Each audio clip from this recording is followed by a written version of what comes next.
pessoal, tudo bem? Na aula de hoje, nós daremos seguimento ao bloco 6. Nós estamos na terceira parte de estudos.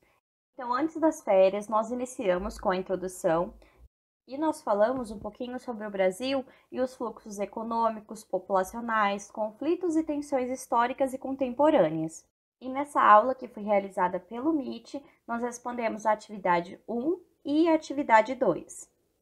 Na semana passada, como era uma semana bem curtinha, eu pedi para vocês realizarem a pesquisa da atividade 2.2. E essa pesquisa falava um pouquinho sobre as transformações econômicas e políticas no território brasileiro. E a gente olhava aqui para o nosso município. E na aula de hoje, nós iremos falar sobre a atividade 3.1 e a 3.2, que fala sobre os conflitos e tensões históricas no Brasil. Se você perdeu alguma atividade dessas anteriores, me procura no privado que eu mando o PDF e explico para vocês lá pelo WhatsApp, tá bom? Então é isso, pessoal, e vamos para a aula de hoje. Na última aula, nós falamos um pouquinho sobre as atividades econômicas que impulsionaram a formação do território brasileiro no Brasil colonial e como essas atividades econômicas criaram uma estrutura social, política, econômica e cultural. Então, nós falamos um pouquinho sobre o pau-brasil, sobre as drogas do sertão, sobre a pecuária, a cana-de-açúcar, o ouro, a prata, os diamantes, o algodão, a borracha e o café. E foi através dessas atividades econômicas que o território brasileiro ele foi sendo encontrado. Então, o território brasileiro ele não era como nós o conhecemos hoje. Essa formação, os avanços para o interior do nosso território dependeu muito da exploração das riquezas do nosso país, tanto dos portugueses quanto dos espanhóis, como a gente falou sobre o Tratado de Tordesilhas, que o Brasil ele foi dividido entre Portugal e Espanha. Então, quando a gente observa o seu formato, ele era totalmente diferente do formato atual.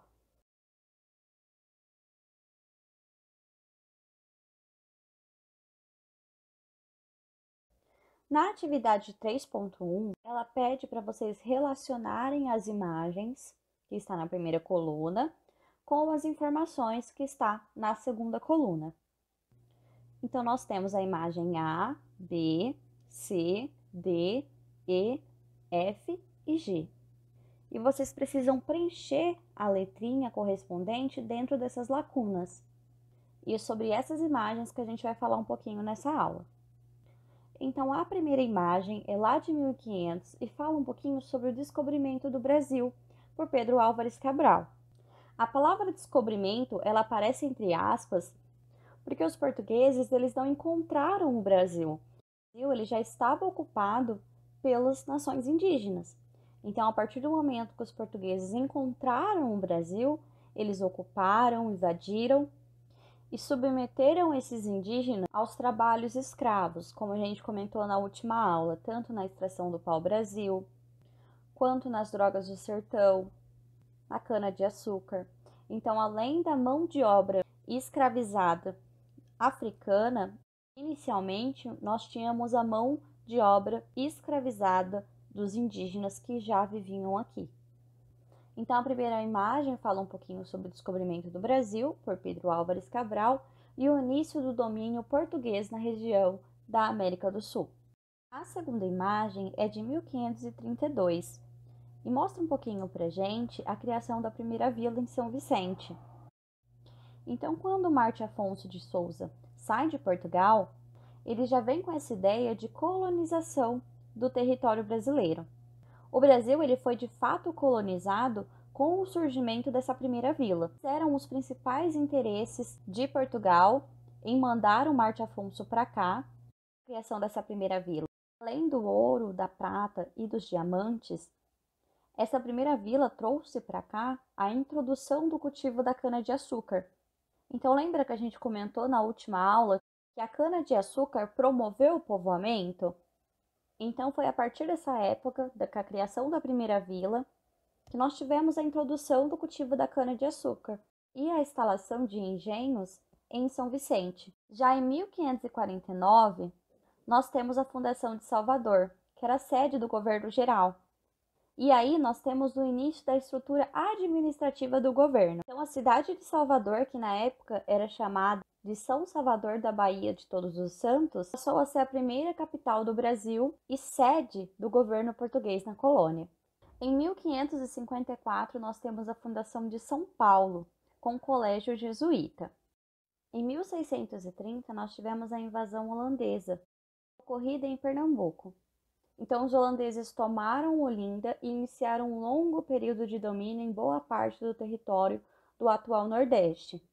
E essa invasão tinha tanto interesse econômico, como também em relações diplomáticas.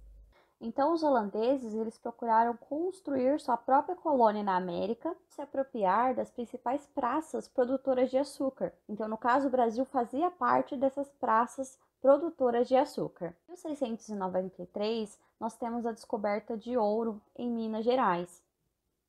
Então, eles chegaram no nosso território em busca desse ouro e dessa prata, mas esses recursos só foram encontrados em 1693. É claro que ao longo desse tempo, que foi mais de um século, os portugueses se aproveitaram de outros recursos naturais que nós tínhamos aqui, como por exemplo a extração do pau-brasil.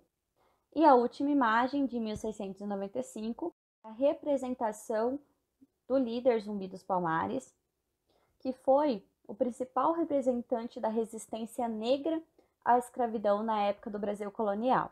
Então, os quilombos, eles eram comunidades formadas por africanos escravizados, fugidos das fazendas. E o Quilombo dos Palmares, ele foi um dos muitos quilombos que nós tínhamos na era colonial brasileira. Então, Palmares era um refúgio de africanos escravizados, fugitivos de engenhos das capitanias de Pernambuco e da Bahia. Então, o Quilombo dos Palmares ele foi um porto seguro para os africanos escravizados que escapavam das fazendas daquela região. E ele estava localizado na Serra da Barriga, no estado de Alagoas. Então, a vida no Quilombo ela girava em torno da questão da segurança. Os portugueses eles representavam uma grande ameaça e frequentemente eles tentavam destruir Palmares. O Zumbi dos Palmares ele é considerado um dos grandes líderes da história do Brasil. Ele é um símbolo da resistência, luta contra a escravidão. Então ele lutou pela liberdade de culto, a liberdade religiosa, a prática da cultura africana no Brasil colonial. E o dia da sua morte, que é 20 de novembro, é lembrado e comemorado em todo o território brasileiro como o Dia da Consciência Negra. Então, o Quilombo de Palmares foi destruído em 1695. Então, essas são as imagens da atividade 3.1. Na atividade 3.2, nós iremos observar esses conflitos e tensões na literatura. Então, nós temos o texto 5, o texto 6 e o texto 7. Vocês irão fazer a leitura desses três textos e, como nas atividades anteriores, vocês irão anotar as palavras que vocês não entenderam e pesquisar o significado, tá bom? Sempre atento aos sites que vocês pesquisam. Priorizem sempre os dicionários, tanto físico quanto o dicionário online também, tá bom? E na B, vocês vão registrar as suas descobertas e os novos conhecimentos que vocês adquiriram nessa aula. Então, desde essa revisão da formação do território brasileiro, até os conflitos e tensões que nós encontramos também na literatura, tá bom? Bom, pessoal, essa foi a aula de hoje. Espero que vocês tenham gostado, que tenham entendido.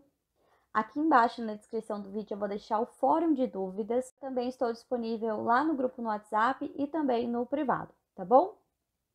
Então, um beijo e até semana que vem. Tchau!